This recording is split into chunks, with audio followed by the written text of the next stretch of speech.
हमारे बुंदेलखंड की हृदय स्थली ललितपुर में जो भ्रष्टाचार का खुला तांडव चल रहा था उसको बेनकाब करने का काम भाई हरि बाबू शर्मा और समस्त कांग्रेस जनों ने किया। और ये आप सबके सहयोग से बिल्कुल एक पटल पे आया कि किस तरह एक फर्म के द्वारा अन्नदाता किसान को ठगने का काम किया जा रहा।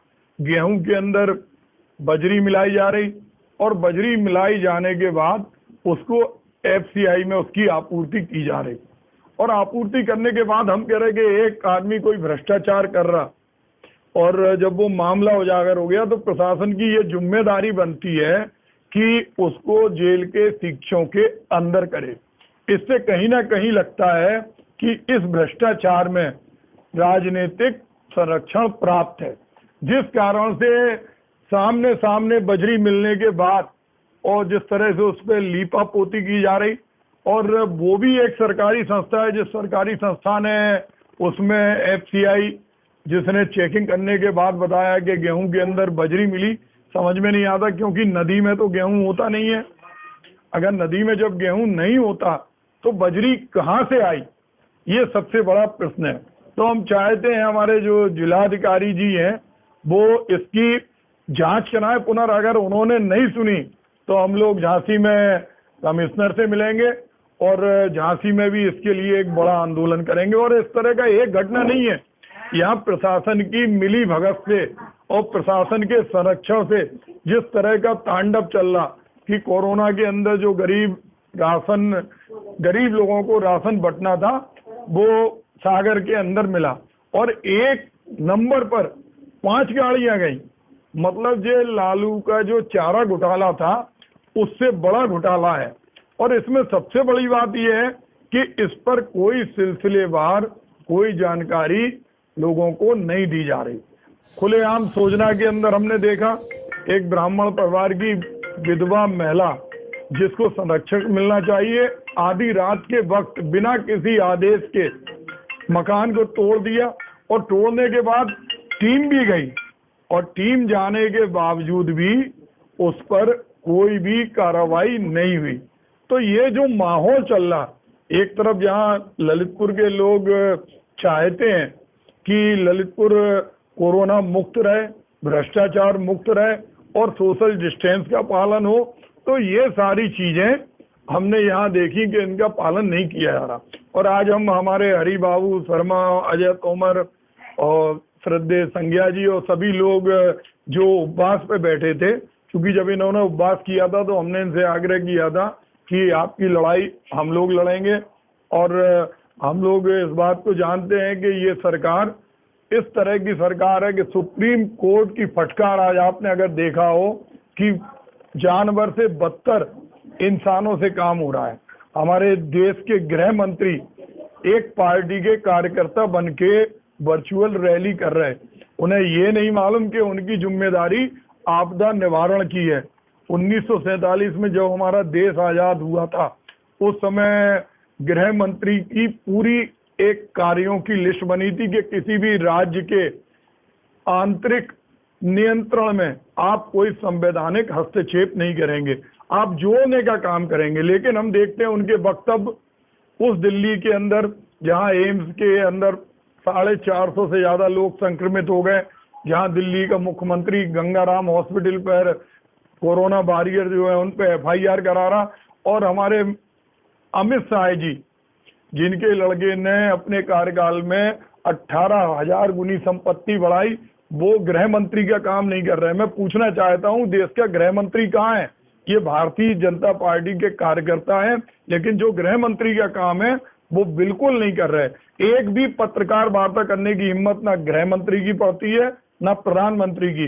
वर्चुअल रैली कर रहे हैं, सिर्फ लोगों के भटकाने के लिए कर रहे हैं। और जिस तरह से महामारी का दौर है, इस महामारी के दौर में हमारे प्रदेश के मुख्यमंत्री नेपाल के प्रधानमंत्री को तो सलाह दे रहे हैं, जिस सलाह की उन्होंने नेपाल के प्रधानमंत्री ने संसद में निंदा की। उन्होंने कहा कि मुख्यमंत्री जी अपना काम समझें। तो ऐसे समय में जब महामारी है, ये केवल राजनीति करने में लगे हैं और जगह जगह जो भ्रष्टाचार हो रहा है, गुजरात के अंदर PP किट और वेंटिलेटर का घोटाला हुआ, हमारे झांसी के अंदर भी वो छिड़काव वाली जो फॉगिंग मशीन आई वो भी आदि, और उनके ही मेंबर कह रहे हैं। और ललितपुर के अंदर जो गेहूं घोटाला हुआ, ये निश्चित रूप से दुर्भाग्यपूर्ण है। आज प्रदेश के मुख्यमंत्री को चाहिए कि जिस तरह लोगों की आत्महत्याएं बढ़ रही, ललितपुर और झांसी में कोरोना के कार्यकाल में 75 लोगों ने आत्महत्याएं की, और पूरे उत्तर प्रदेश के अंदर हजारों लोग एक खौफ पैदा कर रहे हैं। मतलब जनरल जांच आप नहीं कर रहे। कल एक अधिकारी पर उन्होंने मुकदमा लगा दिया। हमारे प्रदेश कांग्रेस कमेटी के अध्यक्ष भाई अजय कुमार को बिना किसी कारण के जेल के अंदर बंद कर दिया, उनकी केस डायरी नहीं भेजी जा रही। तो जिस तरह की इनकी जो स्थिति है, उससे तो मुझे याद आता है कि एक कंपाउंडर जब सर्जरी करने बैठता है और वो जब सर्जरी में फेल हो जाता है तो वो किसी डॉक्टर को उसे सलाह देता नहीं है और वो किसी की सलाह लेता नहीं है। तो वर्तमान की जो स्थिति है, एक कंपाउंडर इलाज कर रहा है जिसको ना अर्थव्यवस्था का ज्ञान है, ना जिसको किसी भी चीज का ज्ञान है। हम एक बात सीधे आपके माध्यम से पूछना चाहते हैं कि जब 500 केस थे, उस समय तो लॉकडाउन था, उस समय पूरे उनके प्रवचनकार और स्वास्थ्य मंत्रालय और सारे लोग कहते थे कि अगर लॉकडाउन नहीं होगा तो लाखों हो जाएंगे, ये हो जाएगा। अब जब लाखों हो गए तब उस समय उसको खोल दिया।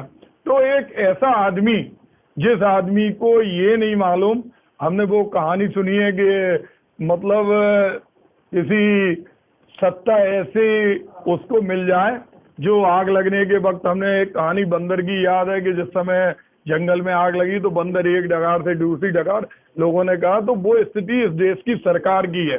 अर्थव्यवस्था पूरी खत्म है, भ्रष्टाचार चरम पे है, और भ्रष्टाचार उजागर करने वालों को जेल के अंदर किया जा रहा है। हरि बाबू को भी बहुत सारा दबाव डाला गया कि भाई आप ये मामला नहीं उठाओ, लेकिन उन्होंने कहा ये मामला अन्नदाताओं से जुड़ा है, इसको उठाएंगे और इसकी लड़ाई हम लोग पूरी लखनऊ और दिल्ली तक लड़ेंगे और कमिश्नर के पास इसके बाद जाएंगे। और जिलाधिकारी को चाहिए कि वो अपनी जांच पर पुनर्विचार करें, फिर से एक समिति बनाए और इसमें जो दोषी लोग हैं उनको जेल की शिक्षा के अंदर करें। उसका मतलब ये नहीं है कि हम लोग चूड़ी पहन के बैठे। आज अजय कुमार लल्लू जी जब बंद थे तो हम लोगों ने जिस तरह से आज पूरे प्रदेश में प्रदर्शन किया, ये झांसी ललितपुर का मुद्दा नहीं, ये पूरे प्रदेश के भ्रष्टाचार से जुड़ा हुआ मुद्दा है। तो पूरे सभी लिप्त हैं, क्योंकि अगर लिप्त नहीं होते तो आंखों देखी हुई बजरी निकल रही सामने सामने, उस पर सत्ताधारी दल के लोग क्यों नहीं बोल रहे, क्यों नहीं इस पर कार्रवाई कर रहे, क्यों नहीं सांसद विधायक और बाकी जितने इनके लोग हैं वो इस पे क्यों नहीं खुल के सामने आ रहे। अंदर वो जिस तरह से हमें दिखाई दे रहा है कि इतने बड़े कांड बजरी निकलने के बाद और उस पर क्लीन चिट, और एफसीआई कह रही कि 1000 बोरे ऐसे हैं, उसको क्लीन चिट किस आधार पर दी जा रही। दूसरा, मैं आपके माध्यम से एक चीज और कहना चाहता हूँ, इस सरकार की हिटलरवादी नीतियों का उजागर आप इस बात से भी लगा सकते हैं कि पूरी दुनिया के अंदर, हर देश के अंदर जो फीस है वो फीस माफ की जा रही। पहला ऐसी जगह है उत्तर प्रदेश की बुंदेलखंड यूनिवर्सिटी जहां पर फीस 2 गुनी कर दी, और वो लड़के सिर्फ प्रदर्शन कर रहे थे एनएसयूआई के, तो उन्हें जेल के शिक्षों के अंदर कर दिया। फिर हम लोग गए, हमने उन्हें छुड़वाया और हम लोगों ने कहा ये लड़कों की समस्या नहीं है, जो प्रवासी मजदूर जिनके पैरों में छाले हैं, जिनके घरों में आत्महत्या हो रही, जो जान दे रहे हैं, उनके बच्चों से 2 गुनी फीस लेना इस तरह का व्यवहार है जैसा जलियांवाला कांड था कि आदमी को गोलियों से भूना गया था। यहाँ आप आर्थिक गोलियों से पूरे के पूरे परिवार को भून रहे हैं।